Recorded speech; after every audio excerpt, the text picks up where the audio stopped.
Hello, everybody. Welcome on into Tomes. My name is Jason Wiley. I am one of your hosts. I'm joined by my wonderful co-host, Cody. How's it going? And today we will be continuing our discussion of The Wheel of Time Season 2. But before we get into that, we'll just cover some brief announcements before we dive into this episode. First, shameless plug. Make sure to check out our Patreon, get access to our Discord, and all that fun stuff. Yep. But yeah, so one of the things for me, I've been watching the Ahsoka show, and I've actually been enjoying it. It was very filler in the first 3 episodes, especially. It's all build up for the movie that's coming later on. But this latest episode was really great. Really enjoyed it. I like the villains better than the main cast in the show, but at the same time, it's going really great, and I'm really enjoying all of that. And I'm excited for this next week's episode. And what you've told me, I am also getting excited. So I need to watch. But I also, this is what I like to do, and also I do this with One Piece. I like to wait so that way they have like more than one or two episodes, so that way I can just binge it. It's a good way to do it. Yep. So. That's why I will be waiting for a long time for One Piece. Because they're still in the Wano arc, if I remember correctly. And I'm like halfway through the Wano arc. I'm just like, I need to know what happens. But you know what? I'm just going to wait. And then I can just crack it all out. Man, yeah. Yeah, actually I can transition into that because I finished the live action version of One Piece. I started it. And what'd you think? It's good. They did a really good job. I am honestly surprised. Good. Like, so again, honestly, whenever it comes to live action adaptations, it's especially when it comes to anime, it's going to be a little wonky. And they picked One Piece. Which is a very odd one anyways. Which, even if you look at the art style of One Piece to the rest of anime, it is wonky. Wow. Like, because again, you gotta look. So after we watched it, Megan's just like, "Oh yeah, now I want to watch the anime." So we're going back to the very beginning. Actually, I skipped over the part that actually the live action covers. We went straight into Loguetown, which is the next part. And yeah, I forgot the way some of these characters looked. Yep. Like in Loguetown, Sanji does a cooking competition with this woman kind of challenges him, but he basically is like, not gonna do it until he sees a fish that is very rare to find on this end. So he's like, okay, I'm in the contest now just for the fish. One of the girl's lackeys, like for a second, you're like, oh, does he have black eyes? Nope, that's his nose. Like his nostrils were just ginormous. And he is squat wide. And then there is the other guy who's also like very squat, has a ladle as a weapon. Like I was like, I forgot how weird One Piece was for like 1 minute. Especially because again, after the 2-year time skip, the art style changes and updates to, again, it's good. Even the weird, wonky characters, they still look good. Yeah. I was like, whereas in the beginning, you're like, whoa, that's weird. But that's also the charm of it because it makes it wacky. It makes it funny. And like my only criticism I had for the One Piece live action is that it went like too serious. But since it's live action, it makes sense. So it's very much, it cancels each other out. Like it makes sense why it would go more gritty, more serious, but still overall had that lighthearted tone that One Piece has. Yeah. Although it was kind of nice and funny to hear Zoro drop the F-bomb. Yeah, I could definitely see that. I was like, and just again, overall, the way the story was covered, like, because again, you and I have done this, and Will Time does, like, we're going to be talking about this as well, but live action to original source material, never 1-for-1, but it's always a fraction to whatever. Yeah. One Piece was like 0.85 to 9 to 1. Nice. Just because it's more on, they altered a little bit to where the story would make more sense. Okay. Like I like the parallel it shows with his grandpa Garp. and Luffy. Yeah.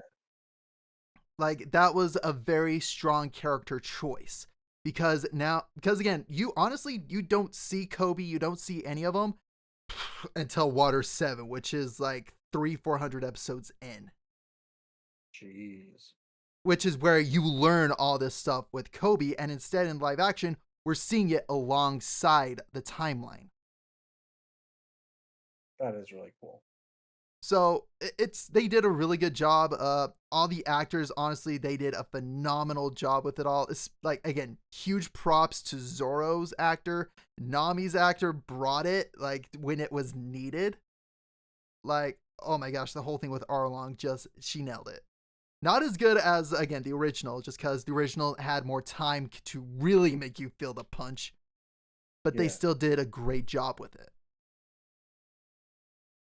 That's really cool. I'm excited. I need to finish it. Mm-hmm. So, And by that I mean the live action, not the actual show. I can't. I can't do what? it. You don't want to go through 1,000+ episodes of One Piece? No thanks. I choose life. Actually, I'll give you a cheat code to skip 60. They actually have a movie for the first 60 episodes. You can cover it all in an hour and a half. I'm still not doing All right. All right. Let's see here. What other announcements? I am. Oh, for me, Patrick Rothfuss in April had mentioned something about the Doors of Stone coming this year, and then decided to put out a different book this year. And so we're hoping that it comes out soon. It's sooner. Like it might be done soon. Hopefully, next year or two. Finally, have the book 3 and finish the King Killer Chronicles, which would be amazing because so many theories. Okay, I just want to say this real quick just because this meme popped into my head. Because, like, you remember, like, Sherlock back in the day when they were releasing episodes? Yeah. It would take them forever to put out a season. Like, they would do the parallels of, like, Supernatural season 38, Arrow season 12, Sherlock season 4. Yeah. That's how I feel with Patrick Rothfuss. Brandon Sanderson concluded the Stormlight Archives, moving into Era 2. Moving on to Era 3, Mistborn. Patrick Rothfuss finished the King Killer Chronicles. Pretty much. That's pretty much it, yeah. Yeah, and again, that's just down to like the writer's speed and what they do, and it's just again, each one of them is unique and they're fantastic. Again, Yeah. I do love the King Killer Chronicles from everything I've read. I'm excited to read Bast's book, and I'm Me too. excited when the Doors of Stone finally releases in about 5 years. Maybe 6. Give or take 10. Yeah. Um, And yeah. then last bit of news, I had Seth Green actually did an interview with Brandon Sanderson and Joe Abercrombie, and it was actually really fun to watch because it's cool to see just like these authors, actually because Joe Abercrombie's based in the UK.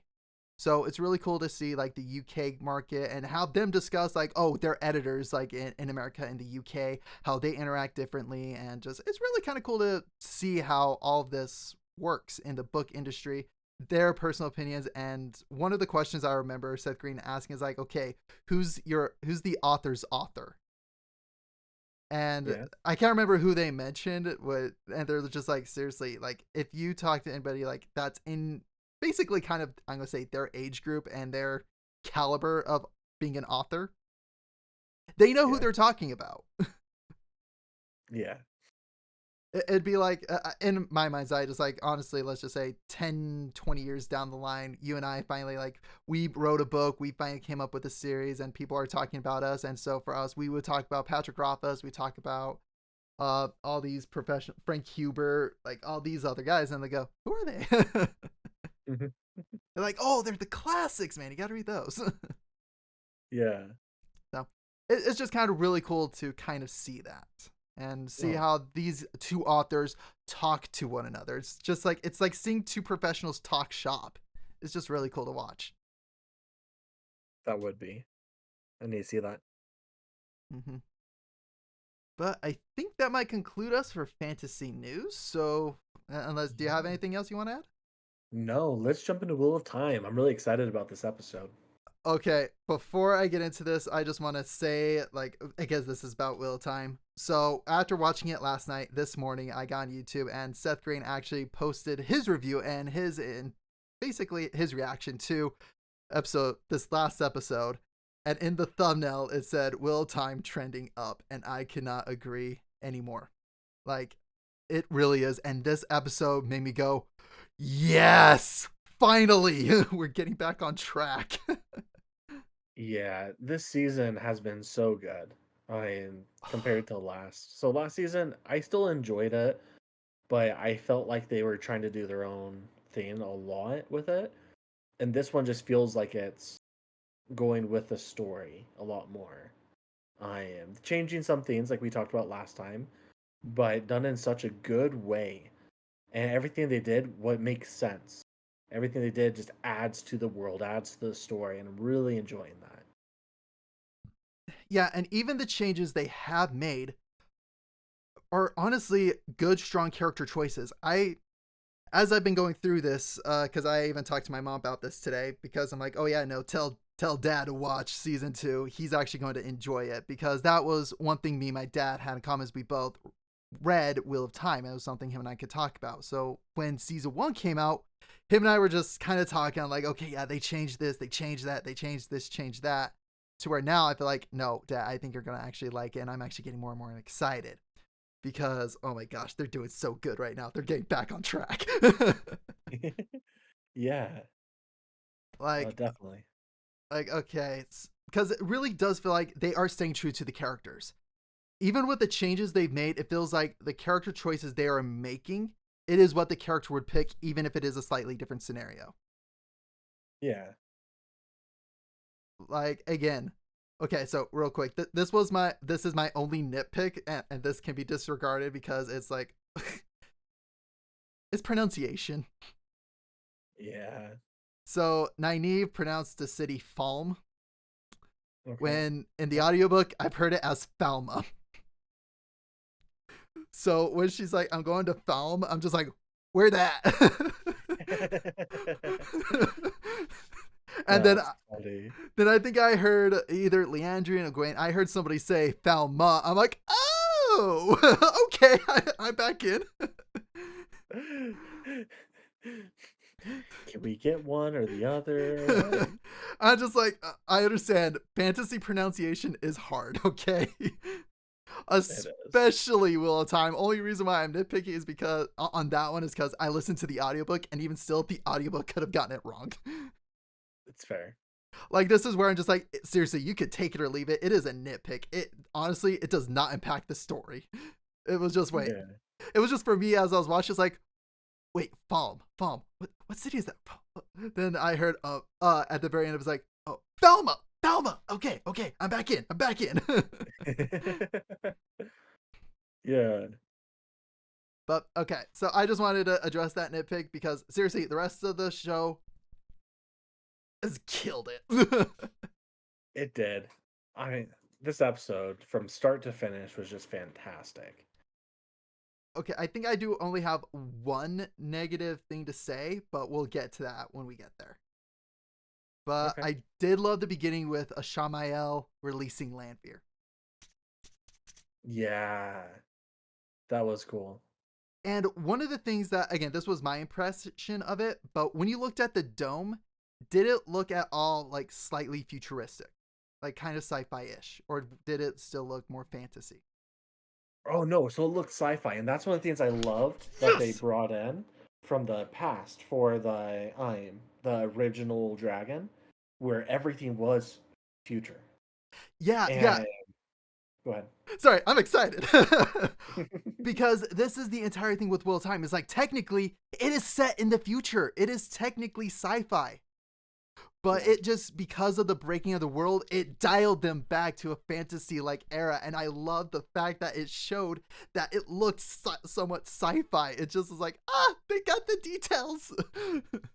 Yeah, and I thought that was really cool, and I love that they keep referencing that where they had all this ancient technology and these things that they can't replicate and they don't understand how it works, like the arches and all those type of things.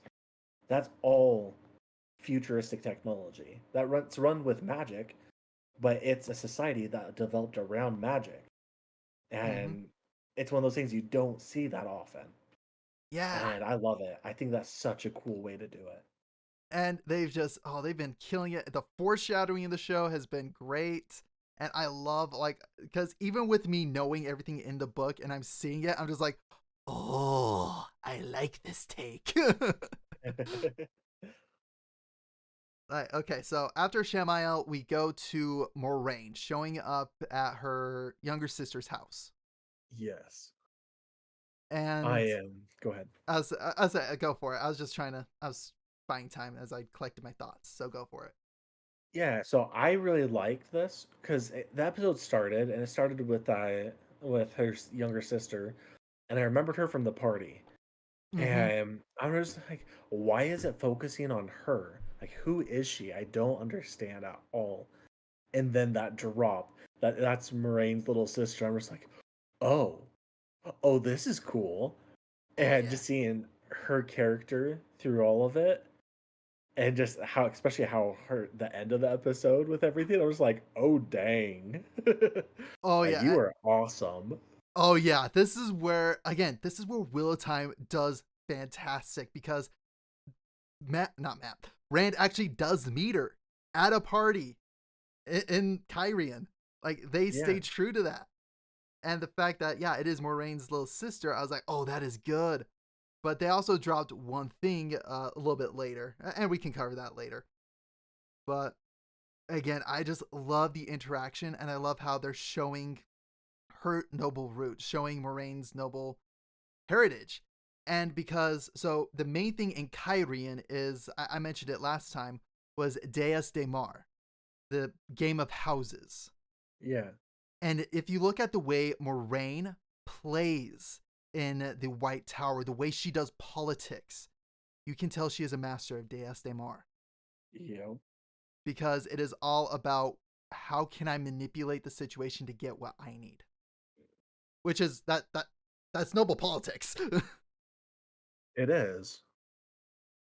And One of the things I liked is that is referenced. It's when she's talking to the trader, mm-hmm, and when she like gets what she wants and leaves him completely screwed. yeah, And she's like, "You might use these, but I said I created it." So the game of the houses, mm-hmm, um, the Aes Sedai, like they thrive off of that in both places, and so her having that background made her so much better as an Aes Sedai in the tower, and already ready for it. yeah, and just how brash Moraine is, because that is how Aes Sedai view royalty, is that they are beneath them. Like Yeah, royalty is beneath Aes Sedai. So the fact she just comes in just like she owns the place, yeah, it's fitting. Like it works for the character. I mean, it's one of those things. Just like oh, I hate this character, but when you understand, like, no, there's a reason why she can act this way. It is accurate. You oh may not yeah, like it, but it's accurate. yeah. And honestly, Moraine has been my least favorite character. Oh, mine I too. love her character, but I hate her too. She's a character I love to hate that way. Exactly. Yes. The acting is done phenomenally well where Yeah, she does come across that way, and honestly I love her interaction at the very end, but we're going to cover that. yeah, we'll get there.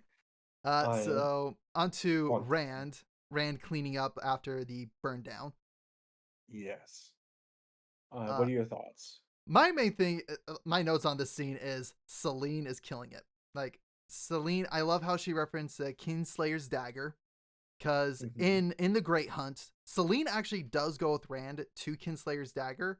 They fight. I don't think it was a Murdral, but they fight Trollocs, and he Okay. slays them, and that's when like she's able to kind of come to the decisions. But Celine being seductive, Celine being her character, I'm just like, oh, she's good. She's doing a great job. She is. I am. So I have a question, Okay. and I know this is probably for later on, but I just have to ask it.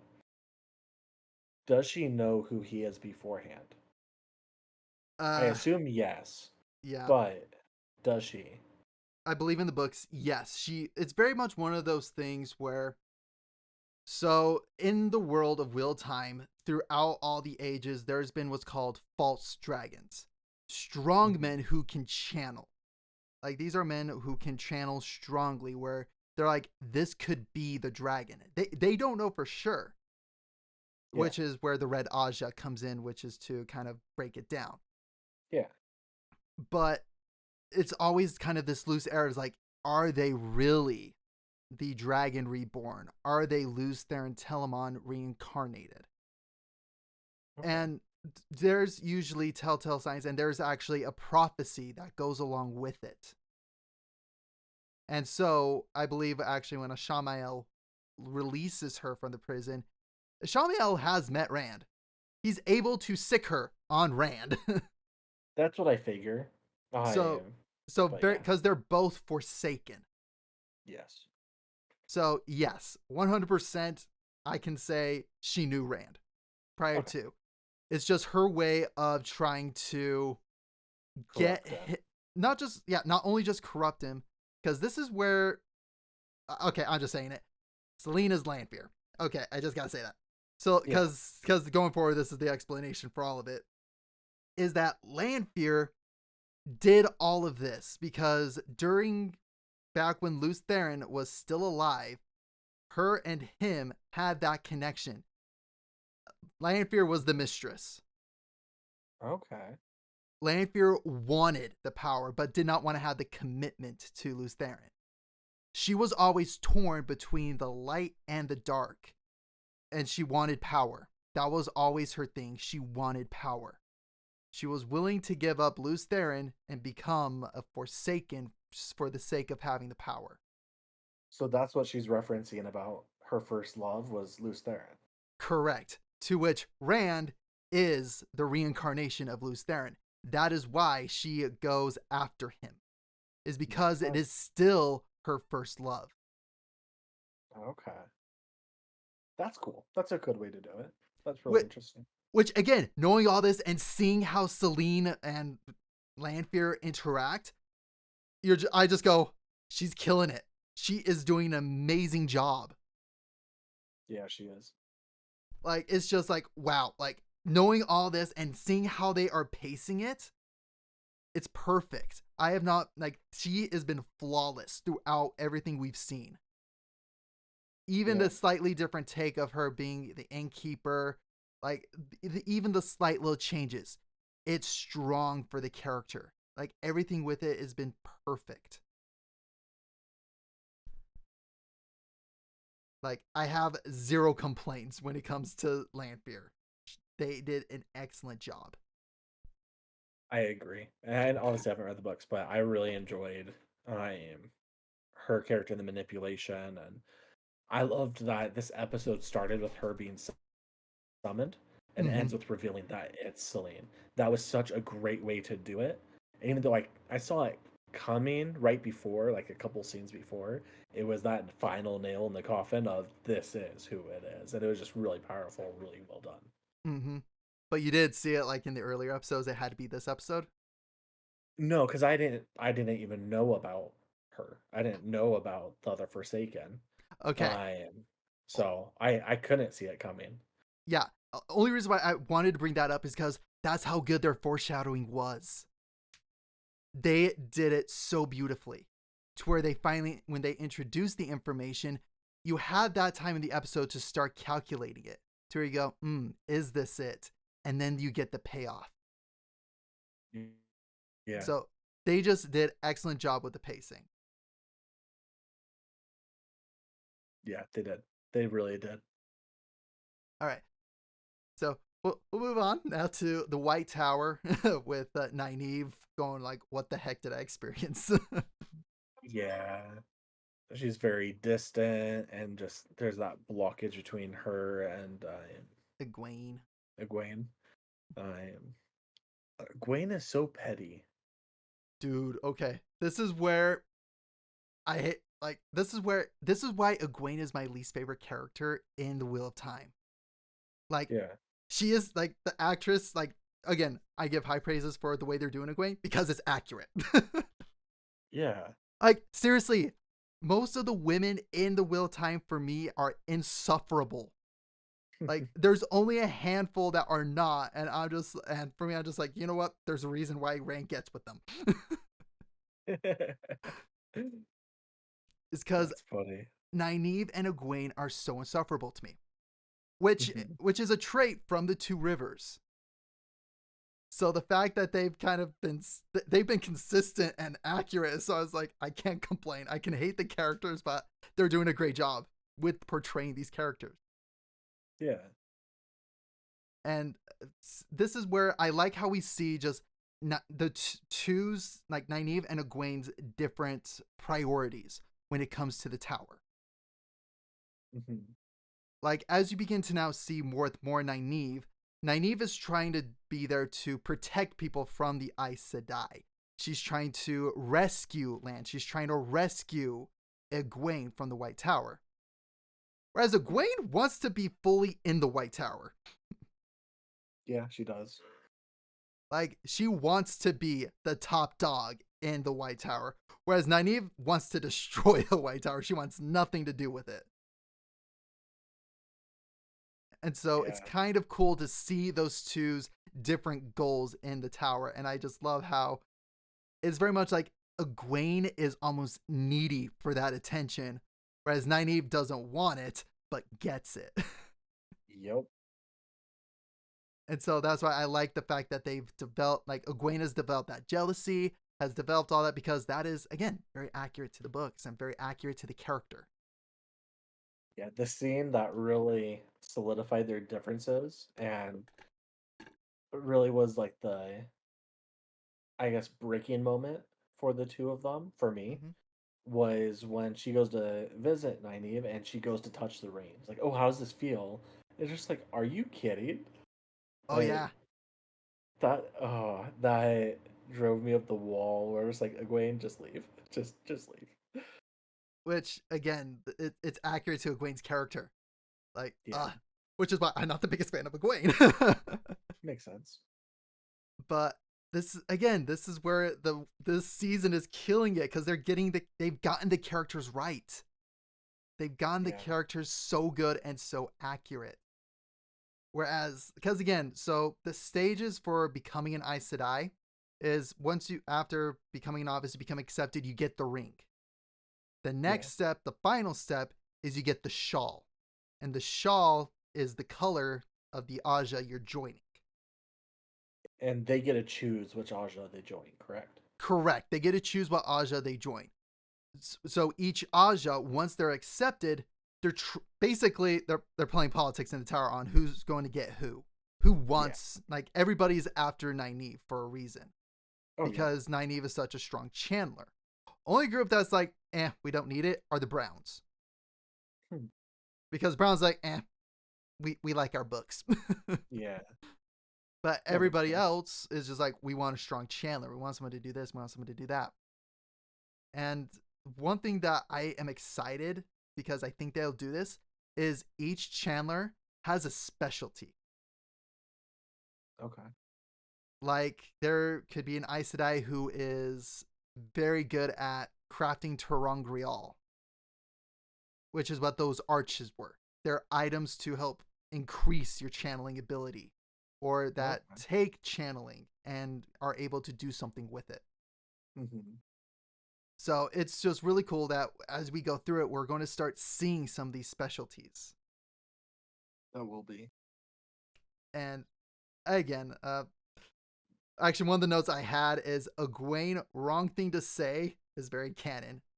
Because again, that's the reason why I brought that up is because as soon as she was in there, the last thing she said was that, don't worry, Nynaeve, like that, nothing was real beyond that gate. Yeah. That is like the worst thing you could say. Yup. Yup. Oh man. Like So this was the thing that drove me up the wall so much in Wheel of Time, is because these women assume so freaking much. I just like, seriously, just sit down and talk. Just a conversation, please. Please just converse with one another. Which is why I love Elaine, because she's like, all right, let's talk things out. Yeah. That's why for like all Will time, I'm like, Elaine, you're my sanity in this book. That's funny. It's just because, again, the Aes Sedai, as you've seen, are very secretive. They play their cards close to the chest, Yep. which will lead to so many misunderstandings. Yep. But that's Because they also, trust nobody. they trust nobody, and they also choose to do that because they want to mislead them. Yeah. Just Yep. again, my frustration is, it's a good frustration right now, just because I'm smiling this entire thing because they have freaking nailed it. Yeah. No, they have. Let's talk about Lan a little bit. Okay, this is my only downside to this entire series, is Okay. they've gotten Lan kind of inaccurate. Okay. Elaborate. So Lan and Moraine, they are super close. In fact, when what's her name? The green that's taking care of all the warders, that's now taking care of Lan as a warder. Oh, yeah, yeah, yeah. I don't remember her name, but I know what you're Yeah, talking about. I think I have it written down somewhere. But anyway, she's just like, oh, you didn't know Moraine before she bonded you. Alana. Alana, yeah. She wasn't like this. It honestly, it should have been Lan telling that story instead. Because Okay. Lan and Moraine go back. Like, they have a deep history, and to where there's a reason why they kind of touch on it, and this is one thing that I do enjoy with Lan scenes, is they're talking about the warder bond. Yeah.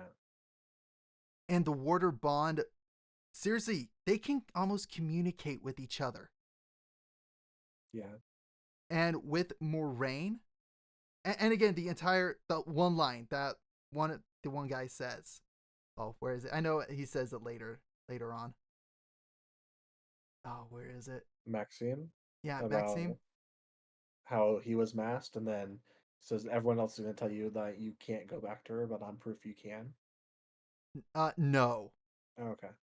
Uh, shoot, where is it? I'm gonna find it because I did write it down. Talk about bond masking. Explain the bonds and pitfalls. Alana. I guess I didn't write it down. He talks about how, like, Lan goes on just saying, like, I thought I was her equal, and he's like, dude, she can channel. Of course you're not her equal. But Oh, yeah, Yvonne. Yeah. he's like, but here's the difference. Everybody sees her strengths. You see her weaknesses, and you cover them. Mm-hmm. That is profound, because that is 100% the warder's job. Yeah. Because think of like a lot of RPGs where you have your spellcasters, where it takes them a minute to cast a big spell. And during that minute, they're vulnerable. Yep. That is where the warders come in. The warders are their tanks. They're their defenders. So as they're channeling, gathering that energy, the warders are there to protect their Aes Sedai in those dire situations. No, that makes sense. So again, their bond, Lan and Moraine's, it is very deep. It is that of friendship. It is honestly two spies who actually get along, who have that bond connection, and they know what they need to do. Yeah. That is Moraine and Lan. So I don't like how they're almost trying to make Lan a little bit more whiny about it, when Lan was never whiny. Okay. Lan was always like, that's the way the world works. Whenever Rand, Matt, or Perrin complained, Lan was the lawbringer. He was like, no, you don't understand this. You have not been around as long as we have. You have not seen the things we've seen.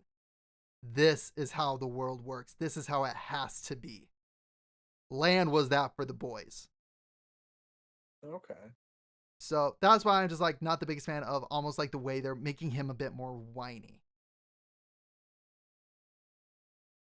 Makes sense. Kind of a reverse of what they did to Aragorn, where in the books he's a little bit more whiny, but in the movies he's not.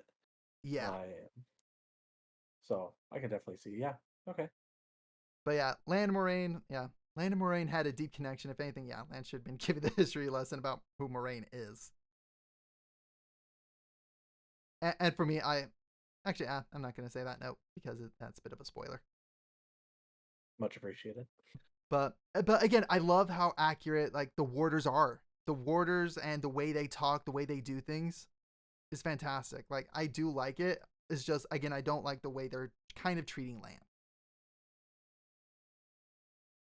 Okay. That's my only real negative I've seen. But again, for all I know, they might be doing this so that way he has this big character development. That's what I feel is gonna happen. Yeah, and if that's what they're doing, I'm all on board for it. Like I want to see that character development, and that's what we're seeing. It's just I'm right now I'm not the biggest fan of it, but again, hindsight's always 2020. So after it occurs, I might go, oh, okay, I like it. Yeah. And that's what I'm kind of holding out for because I mean it's not a fun part. It's not really Mm-hmm. enjoyable, but it's not supposed to be. Yeah. This is supposed to be his darkest, hardest time where he's cut off. He's alone, forced to be with other people and not with his Aes Sedai. And so I'm expecting it to start changing for them to develop and all of that. So I'm excited for that. I think I've really enjoyed Lan. He's actually probably one of my favorite parts of the Mm-hmm. show. Okay. I am, and I mean, yeah, this part is really. It's not as great as other parts with him, but it's been still been really good. And I've liked these parts because there's so much information getting shared and learning about. Mm-hmm. That's just subtle things or parts in the background that I've really I really enjoyed it. Like you talked about where it talked about the warders and who they are and what they can do and who they all that. Um his Mm-hmm. interaction between the two of Maxon and Yvonne. And I've really enjoyed that. Yeah, and I do like how they explain masking because that is a very important thing to discuss. Okay. Because this is one thing. Again, this is where I think Robert Jordan was a little horny when writing some of this. Hmm. Because the bond strength, like that's one of the biggest benefits of the bond is sex. Makes sense. Because it's not just like it's that not only that connection that you share when you're being intimate, but now you can feel their emotions Yeah. and they can pour that out into that bond, which is why warders are like, dude, sex is great. Is because it takes it to the next level. Yeah. But okay, so now after the Lands bit, we go back to Moraine. I like how we see her kind of get sentimental as she is in her old house. Hmm. And I do like how they show how little Aes Sedai age. I like seeing that contrast. Yeah, that part was really cool. And I thought it was really well done and emphasized heavily without it being stated. Mm-hmm. And actually, was this scene when she goes sees Logain Hmm. that I was just like, oh, they took something from like the what I didn't like in season one, and they made this scene strong now. What do you mean? Because okay, so at the end of the first season, and this is what Moraine's going through, is Moraine is stilled. She's not able to channel. Hmm. Just like our buddy Logain. That is something they both have in common. Hmm. So when she goes, I do have something that I know you want so desperately, and it's not wine, and pulls out the knife. Yeah. It is of that of mutual understanding. Of I know how much it hurts to not channel and be unable to touch the source. Just that subtext in that scene spoke volumes to me. It did. It was a really powerful scene. And so that's where for me I was like, they took something that I hated and made this scene fantastic. Yeah. So Okay. honestly, this season has been making my expectations do a 180. Good. It means that they're really trying and they're really putting in quality work. And it's showing. And I'm Hmm. loving it so much. Uh, Me too. so, anything else you want to talk about with Moraine going to see Logain? Um, no, not really. I think Okay. that really covers that part. Mm-hmm. I Okay. am. Then we go back to the So, White Tower after that. yeah, this part wasn't really memorable for me. Mm-hmm. I am. It was very much just more whining and complaining and then sulking.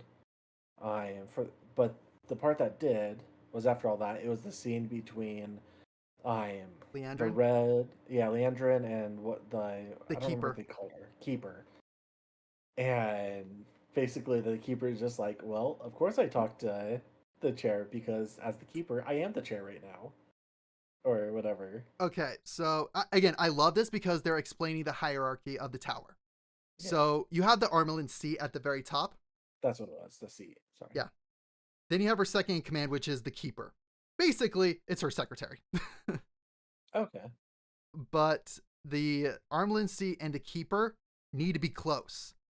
It is very much like if you really wanted to get information out, you might go to the Keeper because the Keeper listens on everything the Armelin seat does, say, and everything. She has that Hmm. information. So I'm glad that they are showing kind of the hierarchy of the tower itself and how important the Keeper and the Armelin seats roles are. And I really like how like Leandrin goes, if she falls, so do you. Yeah. Because that's how it is. That's how close those two have to be.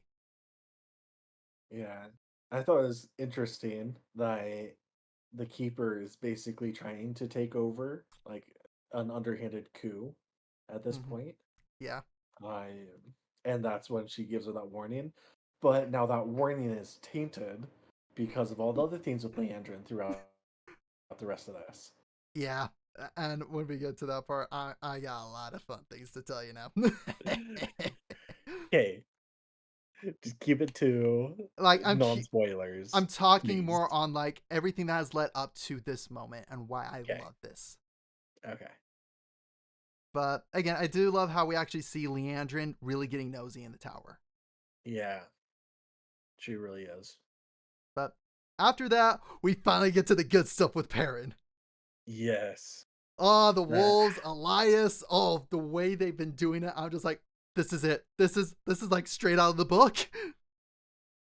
That's awesome. It was a really fun scene. It was really enjoyable. I thought it was really well done. Everything was explained so easily and succinctly. Um, but it didn't feel forced. It all felt natural. I really enjoyed it. And do you like how the wolves communicate? Yeah, the visions, and that the more time you spend, you'll understand it better. Like, do you understand on how Perrin got the wolf's name? Yeah, the vision the wolf was given of him jumping or Of him leaping, hopping, hopping. That's right. because his name's Hopper. I love how Elijah goes close enough. He's like, yeah, good. Because, dude, seriously, I love it. Hopper is so important, and I love it. I had the feeling he was gonna be. Like, I love the way they've done all this. Like, they are now treating Perrin with the justice he deserves, and it's great.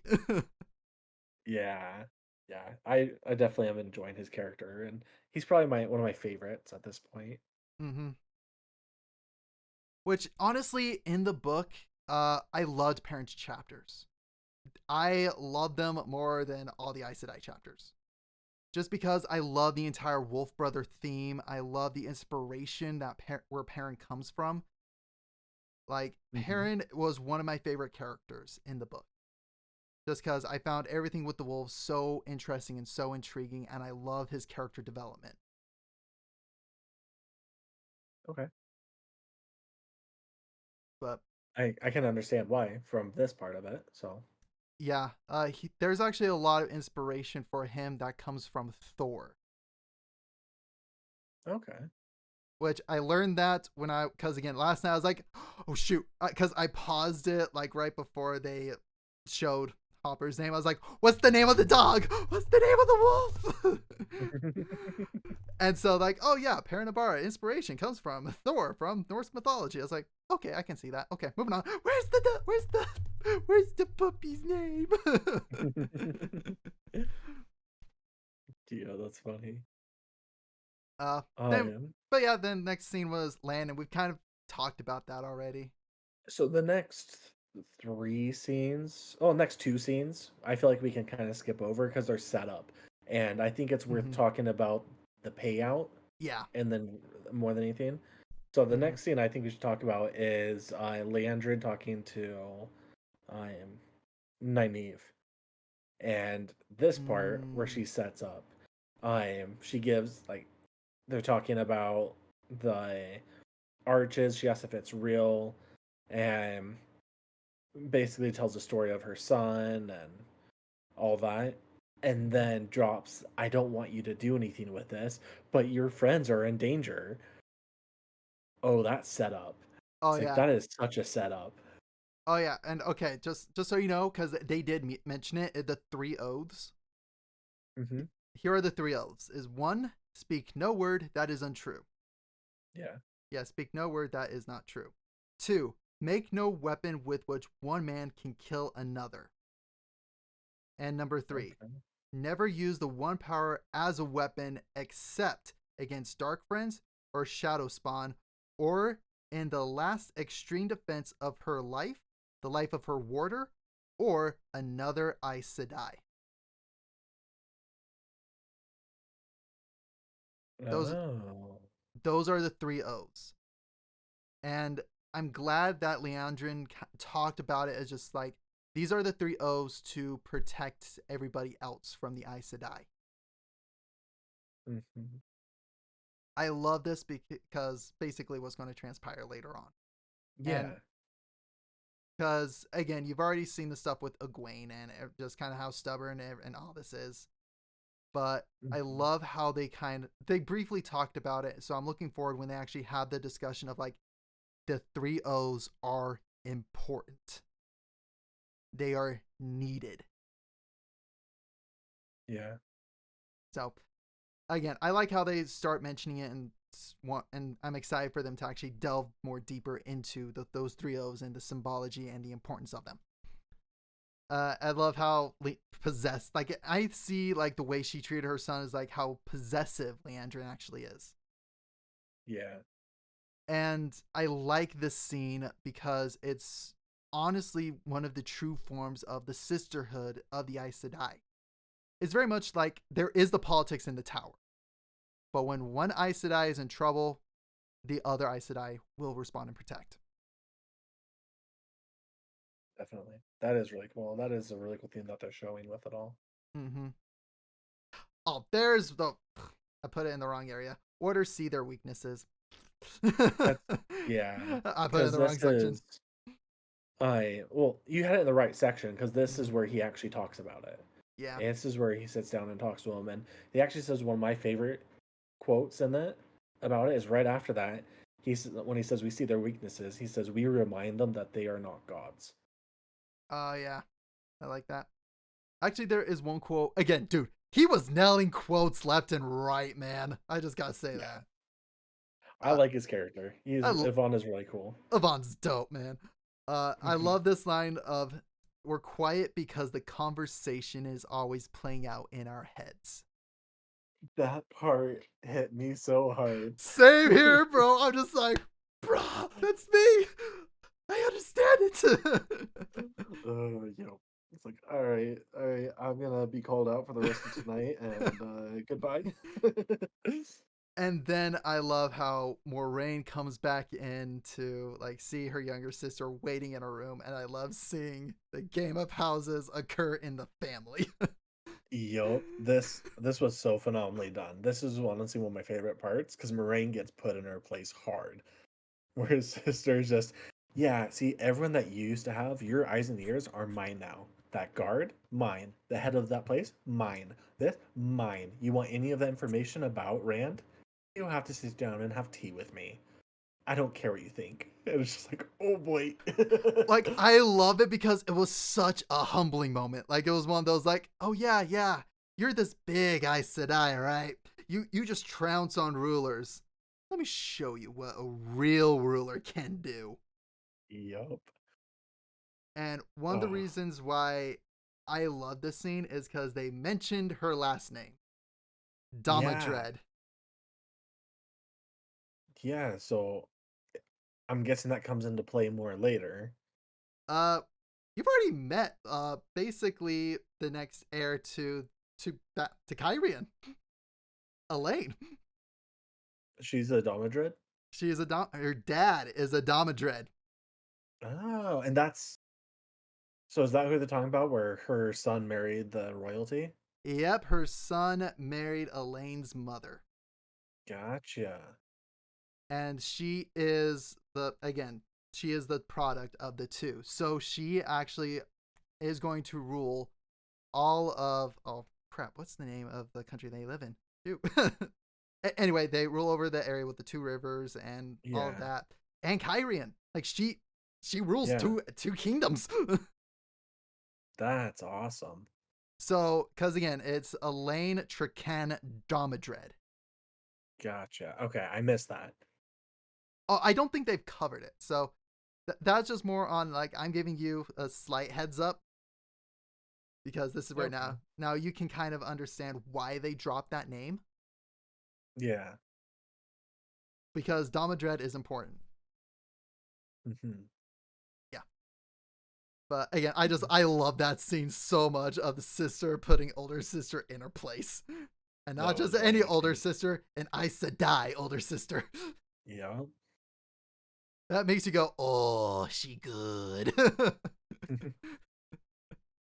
Yup. But I am.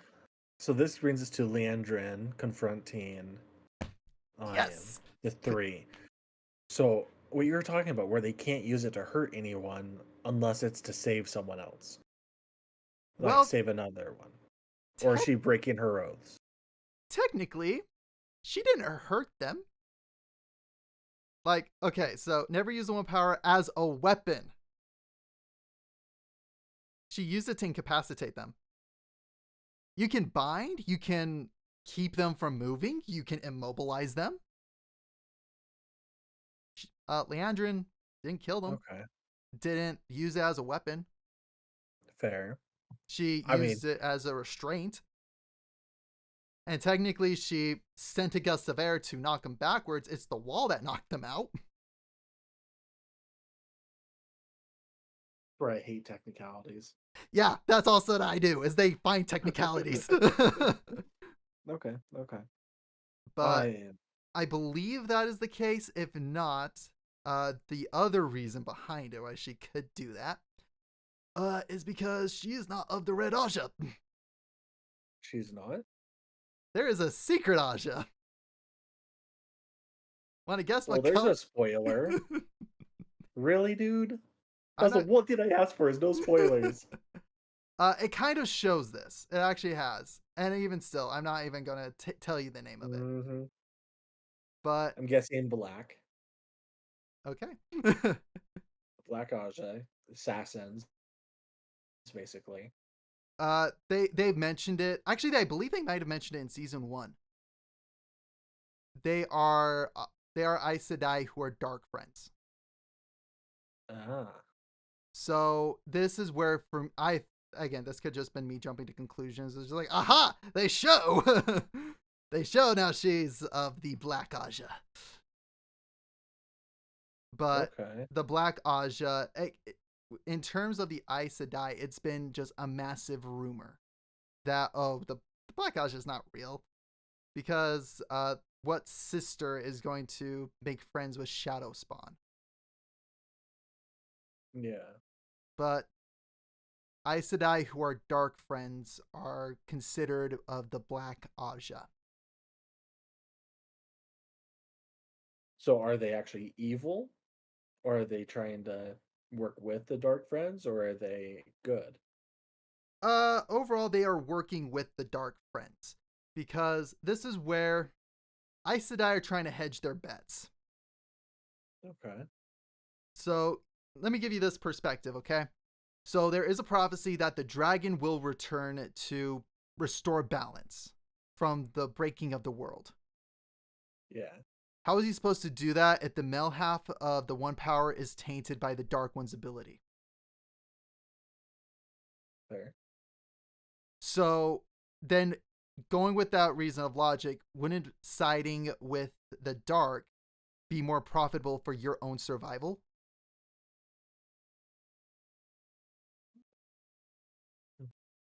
That's the Okay. kind of logic a lot of these Black Ajas see. Is the male half is tainted. These men are going to go insane. The guys on the dark who are dark friends, because the dark one can remove the taint from male channelers on their half because they're working for them, they won't go insane.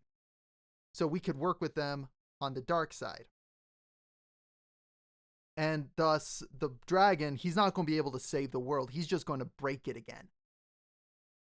So why Yeah. not side with the side who's going to win?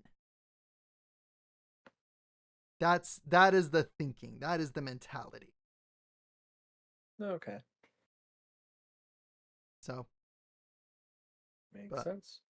Which but carries us into the next part where the person that I am we did Min. cover Min. We didn't cover Min and Matt gambling. No, and the reason I skipped It's over so previously is because it was brief and it's set up for this. yes. So just a quick recap. Matt and Min go to a tavern. They get a room. She says, "Let's go to an attic." She's meeting somebody. There we go. That's the setup. Yeah. I am, and the person she ends up meeting is Ishmael. Ishamael. Ishmael. Yeah, Same thing. it is. It's just think of Ishmael, but said fancy Ishamael. Yeah. Ishmael. But yeah, so meets up with Ishmael, and Ishmael is going to take her powers away so she no longer has to deal with seeing the future. Mm-hmm. And then she starts panicking because he's one of the Forsaken. Yeah. So And that I'm was glad, I'm so glad they're leading into, yeah, you don't understand how ferocious the Forsaken are. he's powerful. Oh, and they haven't even gotten to some of the other Forsaken who are just like straight up dark and evil. Yeah. Like, dude, Oh. I'm excited when they cover that so that way they go, oh, Forsakens are okay. No, no. They're demons. Yep. They are monsters for a reason. Yep. But I also I love how it's like Kyrian is going to be where they all meet up.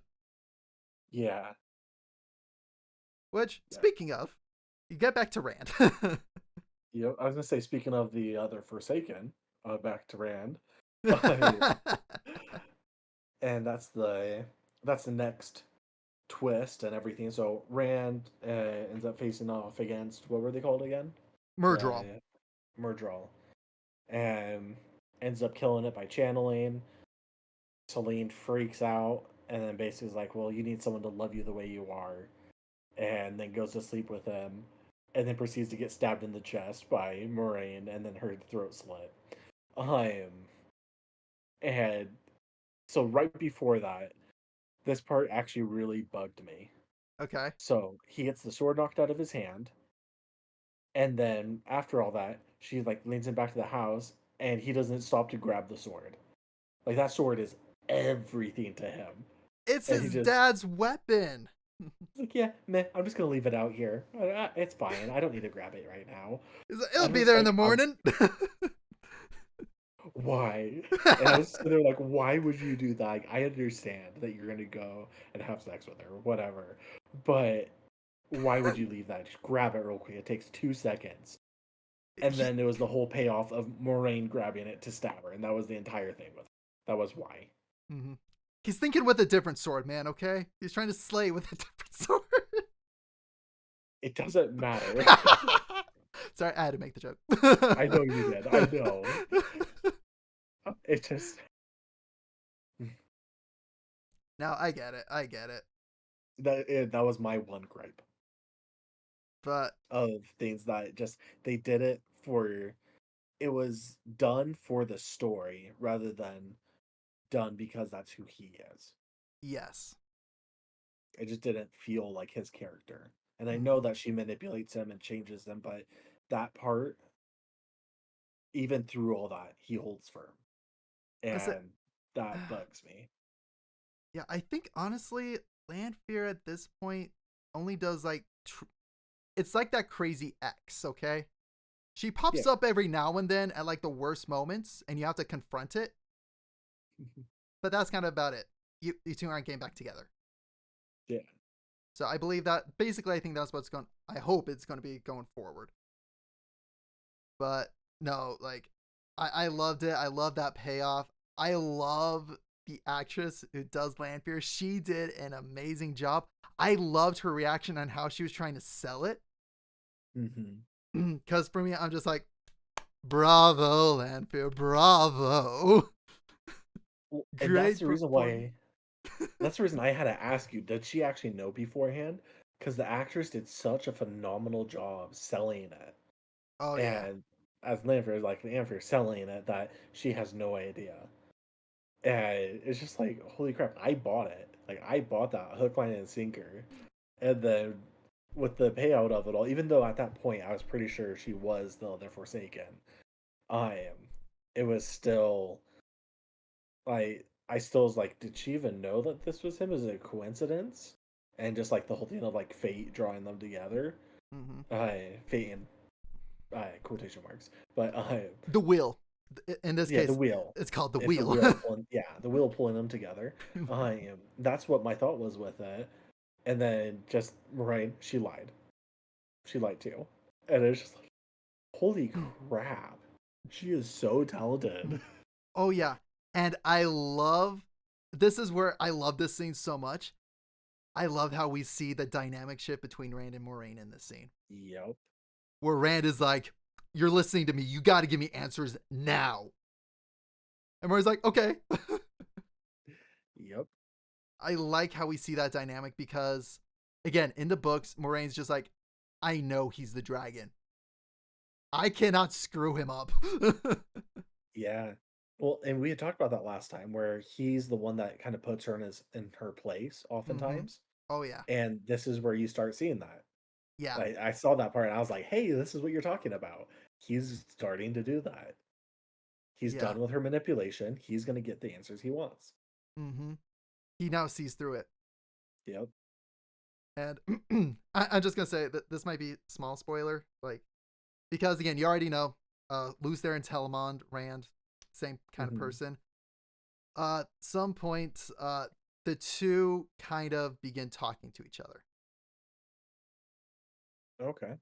and it's very interesting, especially when later on, one of my favorite lines from Rand at the very end when he's talking to the Aes Sedai is like, "Oh, if we're doing rank by age, I'm technically the Armelin seat." Because like I am the oldest Aes Sedai around. That's fair. That's fair. Which I just love that line. I just love that line, and I'm excited. This is where again they're doing so good with the season. Like this is where I'm giving it like a 5 so far, 5 out of 5, because they have just been killing it. All the problems I had with season 1, they've now corrected. The adjustments Yeah. they're making, the changes they're making, make sense. Because I love, again, this was the one thing I was wanting to talk with Leandrin before I got going on the Black Aja. I loved how they made us connect with Leandrin. So that way, when her Hmm. betrayal hit, it had a stronger impact. It did. I love that change.